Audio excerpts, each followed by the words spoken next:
Señoras y señores, bienvenidos, muy buenas noches, gracias por acompañarnos. Esto es La Silla Roja, este espacio abierto al diálogo, a la crítica, al análisis, a la reflexión. Sean todos ustedes bienvenidos.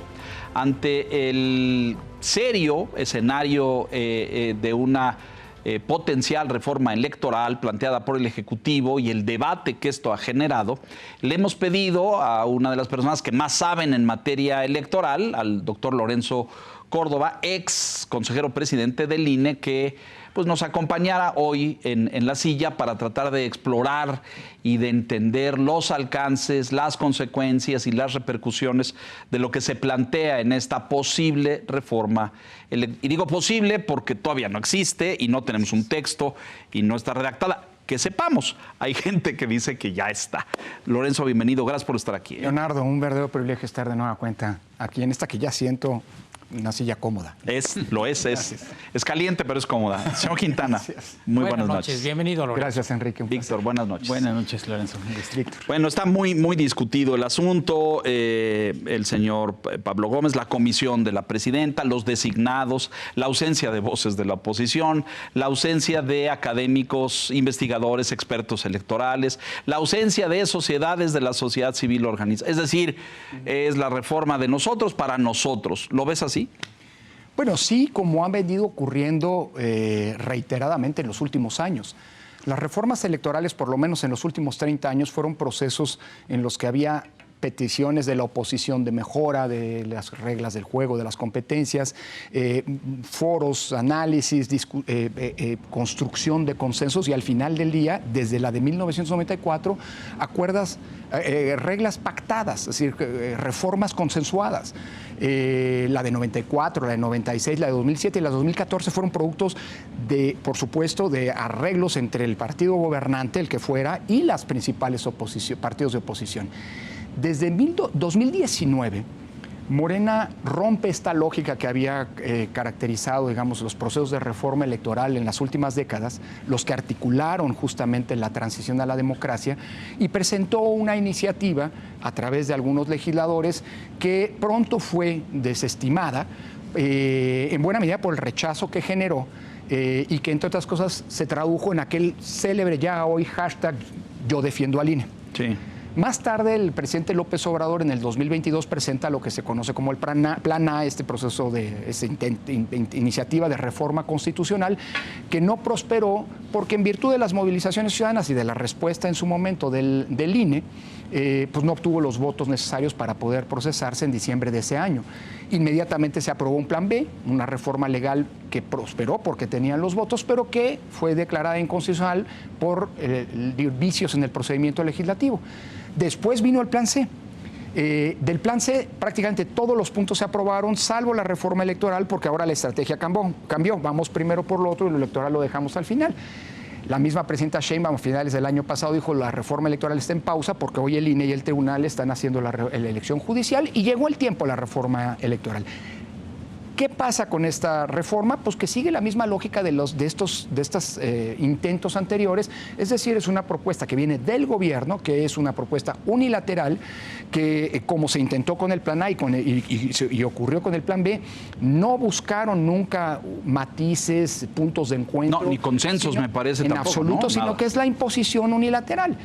Hoy se ha abierto esta comisión presidencial para la reforma electoral, en efecto, presidida por alguien que conoce de la materia electoral.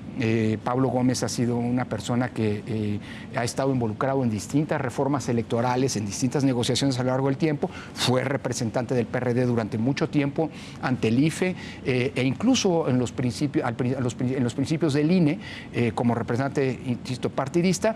Los otros 5 integrantes pues son funcionarios gubernamentales, no tienen ningún conocimiento. Se ha abierto, se dice, un espacio de diálogo, de escucha. Bueno, también ocurrió con la reforma judicial y no sirvió para nada. Y todos vimos el resultado, claro. Fue para cumplir con la formalidad. ¿Ocurrirá lo contrario ahora? No lo sé. Esperaría que sí, Ha habido una discusión pública mucho más intensa que en las ocasiones anteriores, y también hay que decir que la reforma electoral concita mucho más intereses, incluso ya no solo de los propios partidos políticos, sino también de la propia ciudadanía. Por ejemplo, uno de los planteamientos de las reformas electorales, de los intentos de reforma electoral previos, era hacerse del padrón electoral, una cosa que ha sido una constante desde el gobierno de Calderón. Muchos han querido hacer eso. Por supuesto. Sí. Y eso generó una reacción ciudadana diciendo, oigan, espérense, con mi INE... No se juega. No se metan. Entonces, habrá que ver qué ocurre. Sí, es cierto, a diferencia de los intentos anteriores, hoy tienen los números, y lo ha presumido el propio Pablo Gómez en las primeras intervenciones públicas, para aprobar lo que se les pegue la gana. Como me gusta decir, la Constitución se ha convertido en un documento privado, en una libreta que unos rayan, tachan, ponen, quitan lo que quieran. Claro, exacto. Pero yo creo que esto sería no solamente contrario a la lógica que ha inspirado y que debería inspirar a toda reforma electoral, son las reglas del juego, y es a priori necesario y pertinente que todos los actores políticos que se van a someter a esas reglas las acepten en principio.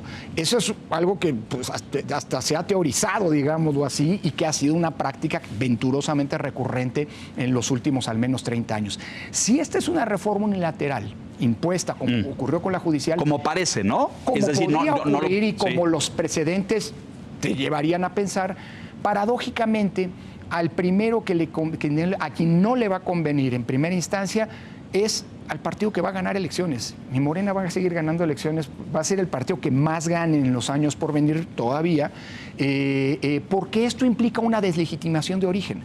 Es decir, si tú impones unas reglas, le estás dando herramientas a quien no está de acuerdo, a quien excluiste, para decir, perdón, esas son tus reglas del juego, son reglas injustas, son no pactadas, no acordadas. Y por lo tanto, pues ahí ha entrado un problema de legitimidad que yo creo que es absolutamente gratuito e innecesario. Pero bueno, pues hay una vocación muy autoritaria de, pues digamos, diciéndolo coloquialmente, pues de que como yo podemos, lo hacemos. ¿Y qué nos importa? Ahorita hacemos una reflexión de lo que eso implica, porque buena parte de esto, tú hablabas de la trayectoria de Pablo Gómez y de cómo Pablo a lo mejor pertenece a la primera generación de políticos, de representantes que se beneficiaron de aquella reforma del 77, ¿no? Es decir, de abrir plurinominal en 79, claro. Y ahora el péndulo viene a la inversa, ¿no? Es decir, digamos, ahora entonces eras oposición y ahora es gobierno. Claro. Hay un dato muy curioso, ¿eh? A ver, hay dos temas que reiteradamente los partidos en el gobierno sostienen como, digámoslo así, propuestas de cambios electorales. Reducción de financiamiento público a los partidos políticos y reducción o eliminación de plurinominales. La primera vez que se planteó estos dos temas fue a mediados del gobierno de Calderón, hacia 2008, cuando César Nava, presidente del PAN, planteó esto. Después se volvió a retomar, paradójicamente, por Enrique Ochoa, presidente del PRI, cuando gobernaba Peña Nieto. Y ahora con Morena los temas se vuelven a plantear. Yo digo, hay algo de casualidad. A ver, ayúdale al auditorio. ¿Cuál es el hilo conductor? Cuando se sientan en el poder, quieren reducir la participación. Lo que pasa es que la representación proporcional permite la representación del pluralismo político. Y así nació para que las fuerzas políticas que estaban excluidas y que no podían ganar elecciones, pero que contaban con respaldo popular, pudieran tener acceso al Congreso. Cuando eres la fuerza mayoritaria ya no te gusta la cosa, porque quieres tener la cancha para ti solito, por un lado. El pastel completo. El pastel completo. Y por el otro lado, pues mira, cuando eres partido en el gobierno, pues sientes todo el respaldo financiero, económico, publicitario. ¿Crees que llegaste del para propio quedar? Gobierno? Y por supuesto, pues lo que pediste cuando eras oposición, condiciones equitativas de competencia, ya no se ve igual. No te gustan. ¿Por qué? Porque el financiamiento público sirve para generarle a todos los partidos condiciones de competencia mínimas, partiendo de que la contienda electoral se da entre partidos y candidaturas, no entre el gobierno y las oposiciones. Pero bueno, cuando estás en el gobierno, por cierto, siempre piensas que te vas a quedar para siempre y buscas pues, reglas que te favorezcan. En fin, hay mucho que reflexionar a ese respecto. A propósito de esto que dices, hubo un caso donde la reforma no buscaba desaparecer plurinominales, sino hacer puros plurinominales, la de 22. El PLANA. Que no se enteró el presidente López Obrador no se le explicó bien Pablo Gómez, que fue el redactor, sí. Y el presidente siempre vendió que lo que se buscaba era desaparecer plurinominales, en efecto. Así es. Bueno, no pasó, por lo que ya explicabas, pero ¿qué pasó para el cambio? Porque hasta donde recuerdo, López Obrador no dijo, ay, es que no le entendí. Y por eso la propuse, sino que en la famosa presentación del 5 de febrero del 2024, ahí aparece reforma electoral con los lineamientos que ha estado reiterando ahora en las mañaneras la presidenta Sheinbaum, que es la desaparición del INE, elección de los consejeros, reducción del financiamiento, como dices tú, y desaparición de los pluris y de los soples. Exacto. Ahora también de los soples. ¿Qué pasó en ese cambio? ¿Y por qué Pablo Gómez, que fue el autor de aquella iniciativa, ahora está al frente? Pues, ¿qué no volverá a poner la misma? Bueno, a ver, acaba de decir, por cierto, en sus primeras intervenciones, que lo de la representación proporcional fue una mala copia, que quisimos copiar al sistema proporcional, que puede ser una proporcionalidad pura al sistema alemán, y que lo copiamos mal. En estos días yo he publicado un texto diciéndole, bueno, tiene razón, ¿por qué no lo copiamos bien?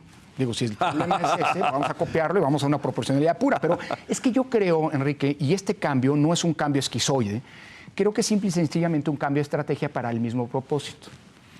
Cuando Pablo Gómez, redactor junto con Horacio Duarte del Plan A, plantea, porque ¿qué es lo que se planteaba?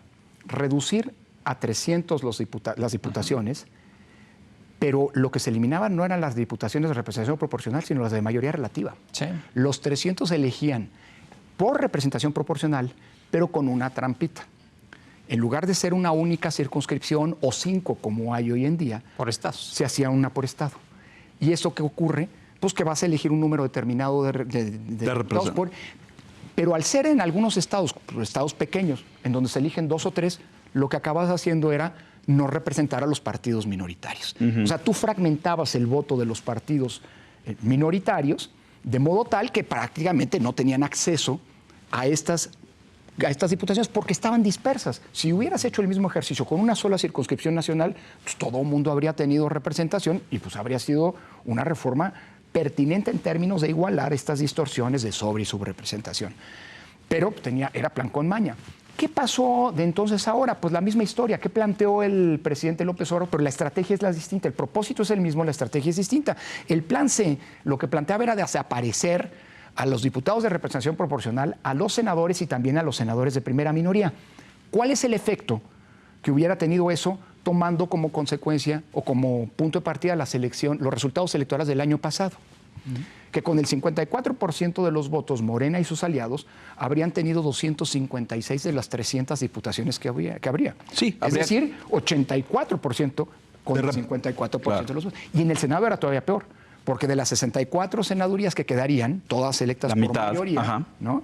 Se hubieran quedado con... tendrían 60, es decir, el 95% habiendo tenido el 55% de los votos. ¿Qué te quiero decir con esto, Enrique? Que más allá de la estrategia que se siga o el mecanismo que se siga, el objetivo es el mismo. Que el partido mayoritario se quede, como decías, Leonardo, con todo el pastel, y esto implica, si te quedas con una rebanada mucho más grande de la que te debería corresponder, si piensas en el porcentaje de votos que recibiste, pues obviamente la rebanada para los demás es mucho más chica. Al final del día es exactamente eso. Es lo mismo que ahora, aunque no está claro cómo se va a presentar, ha anticipado la presidenta Sheinbaum. No. Como los pluris no hacen campaña y los ponen las dirigencias de los partidos, pues vamos a un mecanismo en donde solamente hay sistema de mayoría.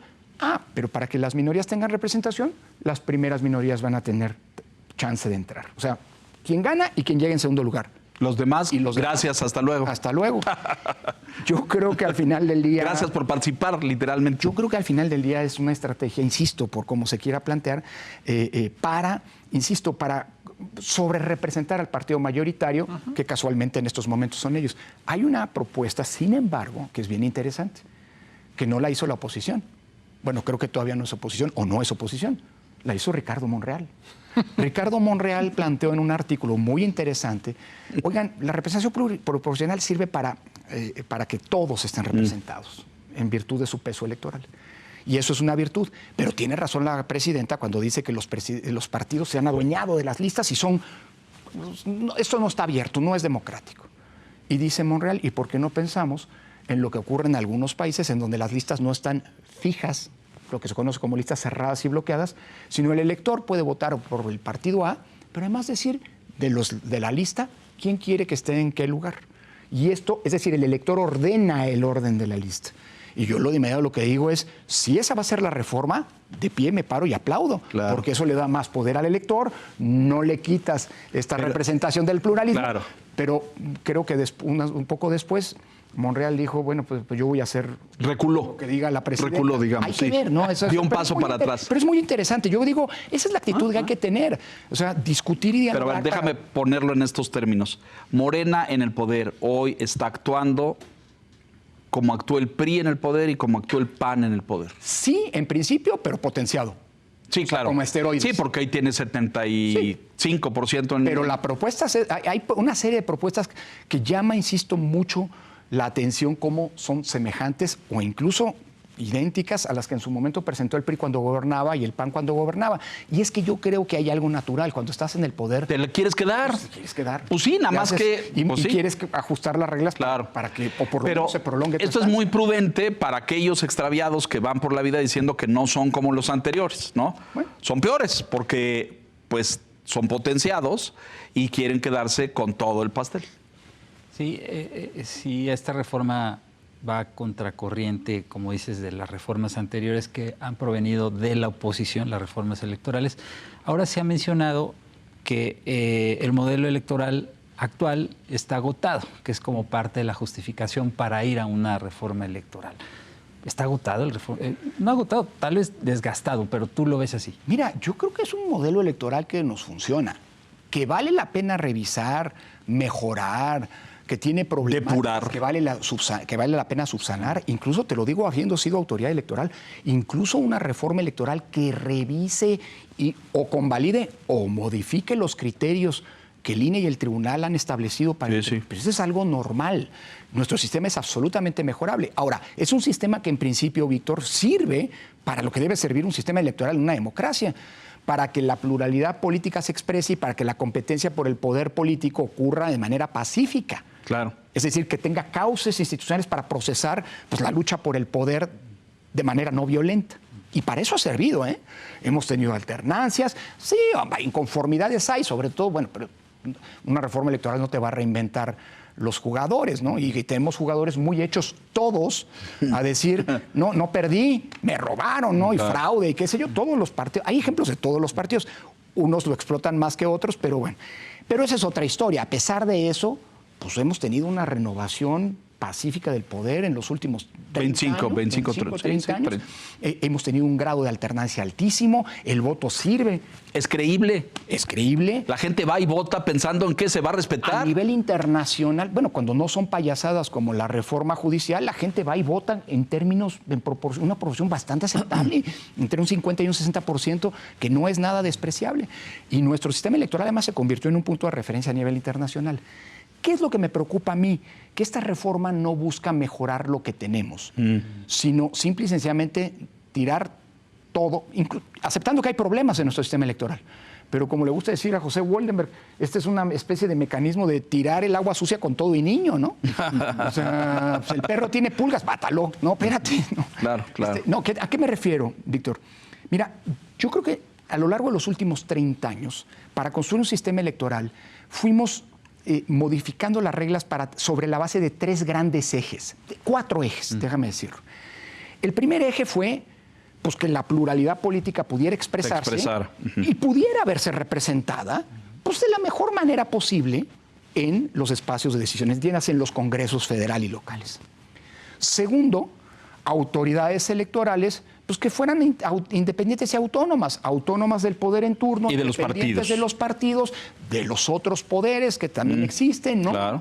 Privados eventualmente, pero además que pudiera, a base de esa autonomía e independencia, poder arbitrar de manera imparcial, o lo más cercano a la imparcialidad, pues digámoslo así, las contiendas electorales. Árbitro justo para decir. Sí, correcto.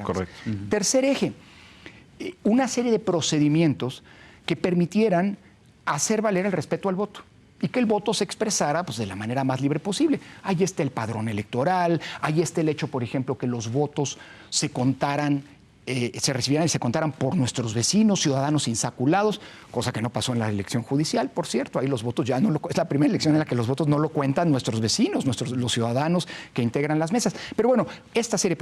Y el cuarto eje fue condiciones de la competencia. Es decir, que la competencia no fuera, como decía, entre las oposiciones y el gobierno, sino que todos los partidos tuvieran al menos un mínimo de condiciones para poder competir efectivamente. Claro. Todo esto se consiguió. ¿Es mejorable? Claro que sí. No ha habido reforma electoral y hoy vemos a órganos electorales que están profundamente sesgados, que se cooptaron. Lo que está ocurriendo con el INE, pero sobre todo con el tribunal, que parece una agencia, digámoslo así, de actuación de la voluntad del partido del oficialismo, es muy preocupante. Muy preocupante. O peor todavía, ver los tribunales electorales hoy convertidos en aparatos de censura, ¿no? Que con una causa muy noble y un problema real que tenemos, que es la violencia política de género, pues están convirtiéndose, digámoslo así, en tapabocas o en instancias de persecución. Persecutores, así es. Y de protección de quien gobierna. La alcaldesa de Acapulco, la gobernadora de Campeche, la titular del Poder Judicial hoy de Tamaulipas, y muchos casos. O el presidente de la Cámara, que es esposo de Dato Protegido, ¿no? Dato Protegido, imagínate nada más. O sea, eso es... Pero, ¿qué te quiero decir, Víctor? Hay mucho que mejorar. El problema es que estas reformas, bajo los argumentos, las líneas que mencionaba Enrique, ¿no?, que ha dicho la presidenta, cuestan mucho los partidos, cuesta mucho el INE, cuesta mucho la democracia, hay que el pueblo elija a los consejeros, ¿no? Todos estos implican cargas de dinamita a estos 4 grandes pilares que no los mejoran, simple y sencillamente los destruyen. ¿Por qué elegir a consejeros? Pues para que, como pasó con los jueces, pues tengas a los jueces a modo, ahora consejeros a modo. ¿Por qué reducir el financiamiento? Pues no, y seguramente pues para que nada más gane el que tenga presupuesto del gobierno, ¿no? Cuestan mucho las elecciones. No, hombre, ¿para qué insaculamos a 13 millones de ciudadanos? Nada más a 4 o 5. Es más, si son los servidores de la nación, pues mejor, claro. Que cuenten los votos de una vez. Es decir, estoy examándolo a un extremo, si quieres, jocoso, pero muy preocupante que justamente esos ejes sobre los que transito no se busquen mejorar, sino más bien se busquen derruir, ¿no? Riesgos, ya has mencionado algunos, pero estos, como pinta y como apuntan ellos y con estas declaraciones autoritarias de Pablo Gómez, usaremos nuestra fuerza, etcétera, se logra y se consigue. ¿Cuál es el futuro de la democracia en México? Bueno, lo que se puede perder en este caso es justamente la primera de las grandes pretensiones y diría conquistas para poder transitar hace 30, 35 años hacia un régimen democrático. Elecciones siempre ha habido, Leonardo, en la historia del país, y particularmente en 1917 a la fecha siempre hubo elecciones puntual y periódicamente realizadas. Claro, las elecciones entonces eran parte de un sistema, un eslabón, un engranaje, un sistema político que servían solamente para legitimar al convalidar, al partido en el poder y legitimándolo con una presunta democraticidad. Y también, por cierto, servían para depurar, renovar y cuadros del partido gobernante. ¿Cuántos priistas vimos marginados porque no estaban en la... Perdimos pollo, perdimos, ¿no? Claro. Bueno, híjole, ¿sabes qué? Es que cuando eras diputado no votaste la iniciativa presidencial. Aquí está anotado, claro. Entonces, yo creo que podemos volver a eso, ¿no? A un contexto en donde haya elecciones. Que haya elecciones no vuelve democrático un país. Hay elecciones en Nicaragua, nadie que en su sano juicio... ¿En Venezuela? Hay elecciones en Venezuela, hay elecciones en Cuba. Vaya, nadie puede pretender... Hay elecciones en Rusia, nadie puede pretender que estas sean auténticas democracias. Yo creo que estamos en un proceso de construcción en donde seguirá habiendo elecciones, pero las elecciones van a volver a acabar siendo este mecanismo... Para convalidar al partido en el poder. De convalidar y de reiterar periódicamente, bajo la demagogia de que hay democracia, pues digámoslo así, el usufructo o el adueñamiento del pastel, para usar la metáfora. Hay una posibilidad de que se les atore, solo posibilidad, que son los partidos satélites. Así es. Es decir, el concepto de eliminación de plurinominales, pues prácticamente implica darle un tiro de gracia a PT y Verde. Así es. Porque van a ganar en Morena. También a los otros, pero a ellos, sí, ellos también. Pero pensando en el bloque gobernante. Sí, claro. Y requieren, para obtener la mayoría calificada del apoyo de sus Cámara de dos. Diputados, el apoyo del PT Así es. y el Verde. Y lo mismo vale para el dinero. Sí, claro. ¿Hay posibilidades de que se haga nudo o van a acabar encontrando la fórmula y negociando con Alberto Anaya y con Manuel Velasco, en fin, con los personajes más visibles de estos partidos, alguna fórmula de sobrevivencia de estos partidos satélite? Mira, ese es un gran punto. En efecto, dos de los ejes, no son los únicos, pero dos de los ejes sobre los que se han venido planteando la reforma electoral. Nadie sabe para dónde va a ir exactamente, porque no hay iniciativa, como decía Leonardo al principio, pero viendo los antecedentes, es decir, estos que ya mencionaba hace un rato, y lo que la presidenta ha dicho, pues ya sabemos más o menos por dónde van las cosas. Y en efecto, dos de esos pilares, sin duda, en principio no cuentan con el consenso ni del Partido Verde ni del Partido del Trabajo. La principal cantidad de legisladores que tienen ambos partidos es por la vía plurinominal. Por cierto, ambos partidos han jugado en esta estrategia de cómo, a través de las coaliciones, darle la vuelta a los límites que está en la Constitución, y eso te permite, lo hablamos en este espacio hace meses, cuando ocurrió la sobrerepresentación. Tener más sillas, pues, aunque los electores no te la dieron, pero... Así es, así es. Y por supuesto son partidos pues, que están, a los que les dices, les vamos a reducir el financiamiento a la mitad, no van a llegar corriendo a decir dónde firmo. Claro.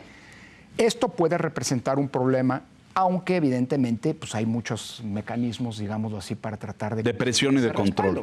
Lo vimos el año pasado a propósito de la representación, no con estos partidos, pero bueno. ¿Te refieres al ilustre señor Yunes, al inolvidable? Por ejemplo, como un ejemplo de lo que puede ocurrir, digamos, y sin acusar a nadie, pues digamos, la clase política ha sido una clase política en general muy corrupta. Entonces, bueno, pues elementos de presión los hay. Primero. Segundo, hay que ver, la presidenta dijo, desaparezcamos plurinominales, pero introdujo un elemento que vale la pena ver cómo eventualmente se traduce en una iniciativa. Vuelvo al tema de las plurinominales en el Plan A. Qué bueno que había solo plurinominales. Malo cómo se instrumentaba, porque claramente era para obtener ese propósito de quedarse con la mayor parte del pastel arbitrariamente o artificialmente. Habría que ver, Enrique, cómo va a quedar esto de las primeras minorías. A lo mejor pues hay que ver, pues, lo que se conoce como ingeniería electoral, vamos en coalición aquí y aquí. ¿Y cuántos te doy y cuántos te...? Sea primera fuerza y tu segunda. O sea, hay que ver... Que eso ya lo hemos visto en años, sin duda, pero hay, es decir, hay un elemento de coerción de Morena poderoso, ¿no? Sin es duda. decir, ahora, o súbete de este lado. Ahora, también hay un punto, que por primera vez, cosa que no ocurrió el año pasado, ni con la reforma al Poder Judicial, ni con la reforma que militarizó la seguridad pública, ni con la reforma que desapareció los autónomos, hay algunas voces dentro de Morena que por lo menos han planteado, vuelvo a insistir, en Monreal. Disidentes. Hace apenas un par de días, además del artículo de aquella propuesta de Monreal, que me parece muy interesante estudiar, Monreal dijo, yo voy a procurar el consenso porque yo creo en este consenso, ¿no? Y no es una buena cosa que esto esté ocurriendo. ¿Qué quiero decir con esto? ¿Que va a haber fisuras al interior de Morena? No, no va a haber fisuras. Pero lo electoral es lo más cercano a los intereses políticos de todos los actores, de oposición y dentro de la propia coalición gobernante. Y esto va a implicar probablemente una negociación o un costo que a lo mejor las reformas anteriores no tuvieron. Agregaría un elemento, Enrique. Lo electoral, a diferencia de la militarización de la Guardia Nacional, a diferencia de la reforma judicial, a diferencia de los autónomos, de la desaparición de los autónomos, ya en el pasado provocó movilizaciones públicas muy importantes. Es decir, ¿tienes esperanza ahí, pues? Mira, yo creo que además ya hoy en día lo de la reforma electoral ya está generando preocupaciones. Bueno, yo creo que la mayor movilización del pasado fue justamente la que salió en defensa del INE. Exactamente, ¿no? a eso me refiero. Y eso paró esa reforma. Puede no parar porque tienen los números, pero puede complicar el escenario y eso va a ser muy interesante de ver cómo acaba. Déjanos hacer una pausa, Lorenzo, por favor. Estamos en La Silla Roja con el doctor Lorenzo Córdoba haciendo revisión de este proyecto de reforma electoral. Mensajes, volvemos.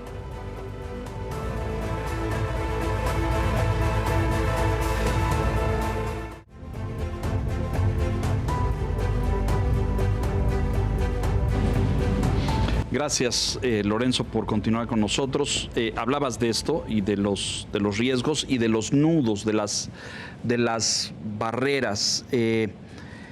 Tengo la impresión de que ahora sí, ¿quién podrá defendernos? Es decir, son fuerza mayoritaria, tienen los números en el Congreso.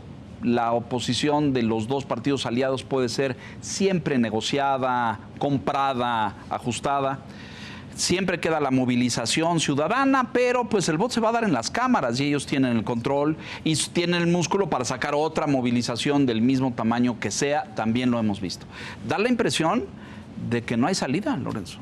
Bueno, y lo más lamentable, para agravar el panorama, lo más lamentable es que en esta discusión hay un gran ausente, que son los partidos de oposición. Sí, calladito. A mí me sorprende muchísimo, Leonardo, porque, mira, ha habido dos pronunciamientos, ha habido muchos, pero ha habido dos pronunciamientos que han sido particularmente interesantes y consistentes. Uno que hizo hace cosa de un mes el Instituto de Estudios para la Transición Democrática. Ah, sí, cómo no, sí. En el que, bueno, pues es un instituto que ha acompañado todo el proceso de transición y que, bueno, tiene personalidades muy importantes que han incluso formado parte de los órganos electorales, como José Woldenberg, Jacqueline Pechard, Mauricio Merino, etcétera. Y gente seria. Exactamente. Bueno, desde el Instituto de Estudios para la Transición publicamos un pronunciamiento llamando al diálogo y sobre todo defendiendo esos tres grandes pilares, digamos, que mencionaba respondiendo a Víctor, las condiciones de la competencia, la representación de la pluralidad, la autonomía de las autoridades electorales. Poco después hubo otro pronunciamiento que suscribimos 22 ex consejeros y consejeras. Sí, recientemente, sí, en esta semana. Un par de semanas, que también generó pues, un interés público en términos y una discusión pública en torno a lo que se planteaba. Esencialmente las propuestas iban hacia el mismo y llamando a un diálogo y por supuesto a procurar consensos en torno a una eventual reforma electoral. Y sin embargo, no ha habido ningún, ni líder, ni dirigente que salga ni legislador de oposición que haya hecho un solo comentario a propósito de la reforma electoral, que tan es inminente que la presidenta ya publicó y ya constituyó una comisión. La comisión presidencial para este tema. Entonces, ¿cómo lo lees? Mira, no tengo, porque ellos, cuando tú les preguntas, dicen que no sabemos cómo viene, entonces estamos esperando a saber algo para ver cómo. Pero dices con toda razón, no ha habido un posicionamiento claro. No ha habido, y yo creo que debería haberlo, sobre todo porque en algún momento tendrán que pronunciarse, ¿no? Entonces. No, pero llama la atención, sí, claro, porque, sin dudarlo, porque sin pareciera. No sé si se estén acomodando y que dicen. Pues es una hipótesis. O sea, lo que te quiero decir es que es un contexto adverso, evidentemente. Claro. Y que además atenta contra la sobrevivencia de esas instituciones. Por supuesto. Hay quien nos ha acusado, a quienes han levantado la voz. Quienes hemos suscrito estos dos documentos. En mi caso, sí, no soy el único, pero hemos digamos. En el IETD hay varios exfuncionarios electorales que hemos estado en las dos pronunciamientos. Bueno, lo que te quiero decir es, hay quien nos dice, oigan, pero pues, no es muy naif pretender. Yo digo, a ver. Bueno, el grupo San Ángel era muy naif también hace 30 años y fue una semilla, ¿no? Déjame decírtelo de esta manera, Leonardo, no hay peor lucha que la que no se hace. Yo creo que, pero además yo creo que si la única manera en la que puedes decir, entiendo que haya mucho ánimo de resignación, híjole, esto ya se perdió, no hay nada por hacer. Yo lo que digo, el día en que nos crucemos de brazos, ese día sí se acabó todo. Sí. Yo no es que esté muy esperanzado en de que por alguna extraña razón, ¿no? El oficialismo diga, no saben qué se nos está pasando la mano, vámonos con más calma. No lo sé, pero bueno, hay que ver qué pasa al interior de Morena, hay que ver qué pasa con sus aliados. Por lo pronto yo creo que hay que tratar de concientizar los riesgos que enfrentamos en este sentido, ¿no? Lo que podemos perder es la posibilidad de que nuestro voto cuente para algo, para decidir quién nos gobierna y quién nos representa. Al final del día puede volver, como en el pasado, ser algo meramente testimonial y sería gravísimo. Sí. Hablando de partidos, ¿cuál es tu diagnóstico del sistema de partidos en México? Porque recordaba que justo uno de los partidos que forma parte de la alianza gobernante, pues perdió el registro y lo recuperó después, ¿no? En los tribunales. Y hay ahora un partido que también lo perdió, está tratando de recuperarlo, no es el PRD, por cierto, pero hay una agrupación nueva que está tratando de obtener su registro. Se dice que es muy complicado obtener un registro de partido político en México. Acabamos de publicar en El Financiero una encuesta sobre la percepción de la gente hacia los partidos. Morena, pues obviamente sale muy arriba, claro. Y vemos justo lo que decías ahora, pues la oposición, partidos de oposición muy desacreditados ante la población. O sea, ¿hay espacio para nuevos partidos? O sea, ¿la gente, la ciudadanía requiere nuevos partidos en México? Mira, Víctor, los partidos políticos son instituciones que están en crisis, instituciones vitales para la democracia, porque no hay democracia sin partidos políticos. No lo digo yo, lo decía incluso Hans Kelsen, ¿no? Pretender una democracia sin partidos políticos, es decir, estos cuerpos que agregan, digámoslo así, posturas ideológicas y políticas en específico, es pues, o producto de la... Pero no existe en la historia, ¿no? Bueno, no, es que o nos remontamos a Grecia. No, pero, bueno, sí, pero aquí no es la democracia representativa. Claro. Todas las democracias representativas requieren partidos. Pretender que haya democracia sin partidos, insisto, decía que es producto o de la hipocresía o de la ilusión. A ver, sin embargo, y es un fenómeno global, los partidos políticos están viviendo graves crisis de credibilidad, ¿no? Y esto está fomentando, por cierto, un fenómeno que no necesariamente es democrático, al contrario, tiene visos de autoritarismo, claro. Visos de autoritarismo, que es la personalización de la política. Entonces cuentan más las personas y no los partidos, que acaban institucionalizando la vida y la lucha política. Como fue el caso de aquí. Dicho lo anterior, sí, eso es un fenómeno real. En México es algo realmente que está ocurriendo.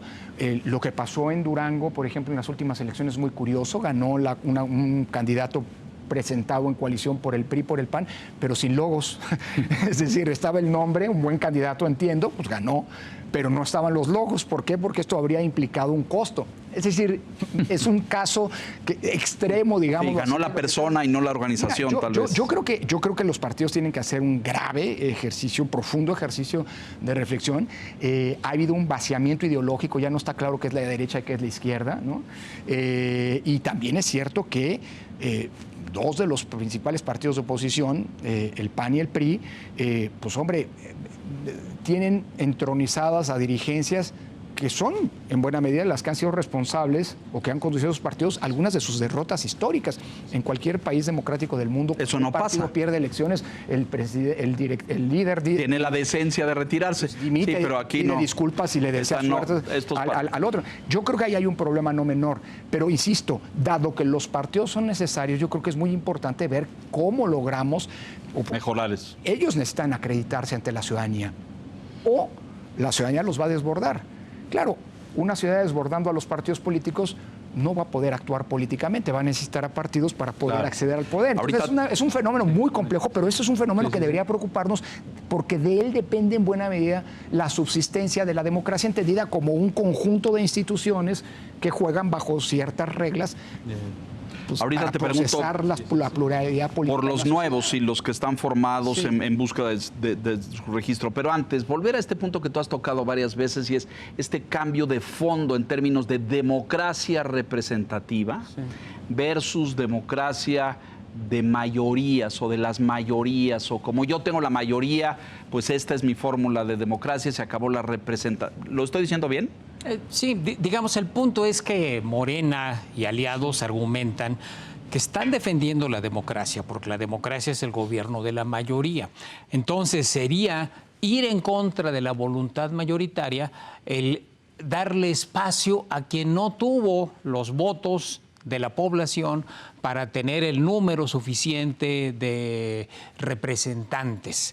Y el otro concepto de la democracia es el que conocíamos desde hace décadas, un sistema de representación, de balances y de contrapesos, de reglas claras, que tal vez el PRI se tardó mucho tiempo en entenderlo, pero acabó entendiéndolo razonablemente con aquella reforma política del 77 y las que le siguieron.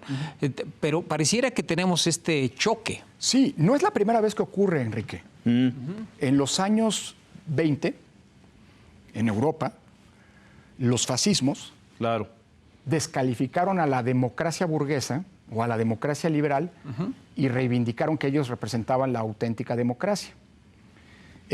Pasó en Alemania y en Italia. Pasó en Alemania y en Italia. Con el nazismo. Porque llegaron al poder por la vía democrática y luego desde el poder desmontaron. Justo lo que hoy está ocurriendo en muchos países democráticos del mundo. En Estados Unidos, sin duda, en Hungría, en Polonia, en Turquía, ¿no? Bueno, en Venezuela y en Nicaragua, que esas de plano nadie sensato llamaría democracias. Pero también esto volvió a ocurrir después en la Guerra Fría. Recuerdo que Cuba y la Unión Soviética y luego China reivindicaran que eran auténticas. Bueno, China es república. Democracia popular. Claro, que era la auténtica democracia. Y yo creo que no hay que darle muchas vueltas. Eso no es democracia. Así de sencillo.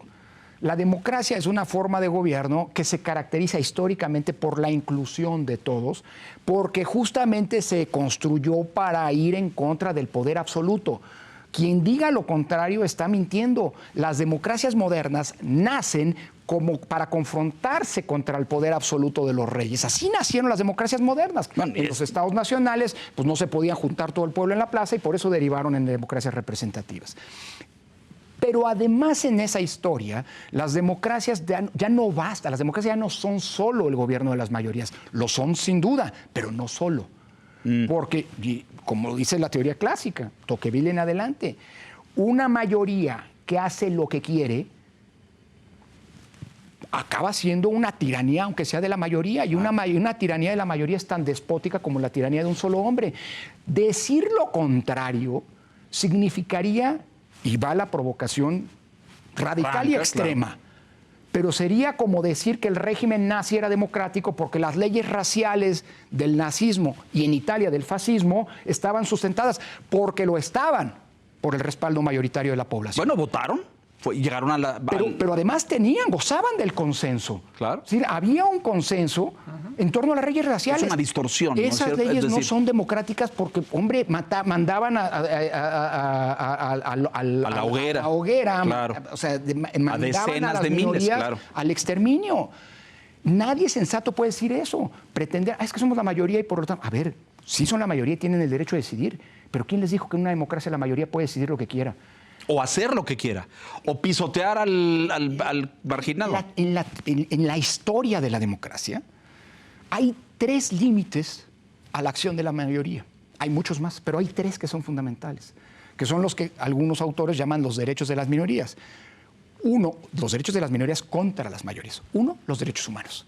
Claro. O sea, los derechos humanos son irrenunciables, claro. Pero además son un mecanismo para confrontar al poder, el que sea, el poder del tirano, el poder del déspota, el poder del dictador, pero también el poder de las mayorías. Claro. Segundo, el derecho de las minorías de poder existir. Si tú mandas al... Aunque no esté de acuerdo, pero no me tengo que mudar de este país, hombre, ¿no? Claro. Sí. Y tercero, que las minorías tienen que tener el derecho de ser tomadas en cuenta. El juego democrático es un juego ser escuchadas. De interlocución, de escuchar al contrario. Morena acabó con eso. Morena no dialoga con la oposición. Bueno, lo que hemos visto en los últimos... Lo vimos 7 años. Así es. Nunca Andrés Manuel se reunió con los líderes de los partidos de oposición. Pero además lo que decías, citando a Pablo Gómez, bueno, vamos a hacer foros de escucha, pero aquí les vamos a aplicar nuestra mayoría. Ya lo dijo ese, que era el demócrata. Fíjate nada más. Esa es la diferencia. Un verdadero demócrata se calibra y se constata, ¿no?, cuando llega al poder. Claro. Cuando eres opositor. Cuando desde el poder actúa de forma... Por eso busqué en el Zócalo hace 1 año y medio, cuando me invitaron a dirigirme sí, en la plaza pública a la gente. Por eso utilicé la metáfora de la escalera. Es decir, entendamos a la democracia como la construcción de una escalera que a nosotros nos costó cada vez más poner escalón tras ponerle cimientos y demás, para que quien tenga los votos pueda llegar al primer piso. Lo que no se vale es utilizar escalera, llegar al primer piso y desde ahí querer tirar esa escalera para que nadie más pueda volver a transitarla. Es decir, y no es un asunto nuevo, insisto, la historia nos enseña cómo ha habido autócratas que utilizan a la democracia para llegar al poder. Por eso la democracia es al final del día tan frágil, porque la democracia acepta que es una especie de germen de su propia destrucción como parte del juego, porque de otra manera, pues que te voy a decir, tú eres antidemócrata, por lo tanto no juegas, pues perdóname, entonces vas en contra de la lógica de inclusión de la democracia, de reconocerle a todos el derecho de participar en la toma de las decisiones de la cosa pública. ¿Sabes qué me escandaliza? De verdad, y reconozco que a lo mejor puedo ser juzgado después de escucharte como ingenuo, pero yo vi la fila es larga, Leonardo. Sí, pero yo vi a todos estos por décadas, Lorenzo. Claro. Dar la batalla de la democracia, de los contrapesos, de los organismos autónomos, de los candados por la desconfianza, porque el poderoso actuaba sucio y repartía dineros en las elecciones y entonces los colocaba en una condición de inequidad. Acordemos los escándalos de la publicidad excesiva. Es decir, a todos estos, Claudia incluida, pero Pablo Gómez, Andrés, todos, Ricardo mismo, hoy líder. Adán no, porque acaba de llegar con ganas de mucho negocio, por cierto, pero otros, defender estos... ¿Y qué pasó? ¿Se nos olvidó? ¿Qué pasó? ¿Hay una traición ahí? ¿O ya sentado en el...? Sí, es traición. Yo creo que hay una inconsecuencia, o que te habla de demócratas de ocasión, ¿no? De temporada. Vuelvo a insistir, la lucha por la democracia era una lucha para poder tener condiciones de acceso, ¿no?, a partir del voto libremente emitido y reconocido en su expresión, ¿no?, a los espacios de representación y a los espacios de gobierno. Cuando estás en el gobierno, la democracia siempre incomoda, ¿no? Y ese es el verdadero test de un auténtico demócrata. Bueno, lo dijimos al principio. Llegar al poder y no caer en la tentación de ejercer autoritariamente. Lo dijimos al principio cuando venía esta crítica, cuando ya Morena estaba en el poder y le molestaba la crítica al señor presidente, ¿no? Y no decía que era el más criticado en la historia, él y Madero, en fin, una serie de excesos brutales. Pero llegas al poder, pero quieres ser tratado como oposición. Pues no, ya eres el que gobiernas, ya hazte cargo. Sí. Venimos de las reformas del Plan C que sí representaron una transformación importante de las instituciones, ¿no? Organismos autónomos, básicamente, Poder Judicial. Y ahora que surgió pues esta idea de ir a una reforma electoral, Coparmex emitió un posicionamiento donde decía que no es innecesario ir a una reforma electoral en este momento, porque estamos en un entorno, en un contexto de mucha incertidumbre y señalaba, por ejemplo, la próxima revisión, renegociación del tema, que era un tema que hablábamos antes de entrar al aire. O sea, ¿cómo ves el contexto? Bueno, es un contexto muy delicado. No me voy a poner a hablar de economía teniéndolos a ustedes y al maestro Quintana al lado, pero mira, qué bueno que por un lado que logramos posponer 90 días más, aunque yo no sé si eso sea bueno en términos de la inversión y de la certidumbre que requiere. O sea, nadie sabe cómo va a acabar esta historia. Menciono esto porque yo creo que en buena medida estamos viviendo un momento muy complicado en términos geopolíticos y en términos de redefinición de lo que se conoció como globalización, ¿no? Sí, de la economía global. En donde nosotros mismos estamos desde adentro inyectando dosis de incertidumbre que no nos van a ayudar.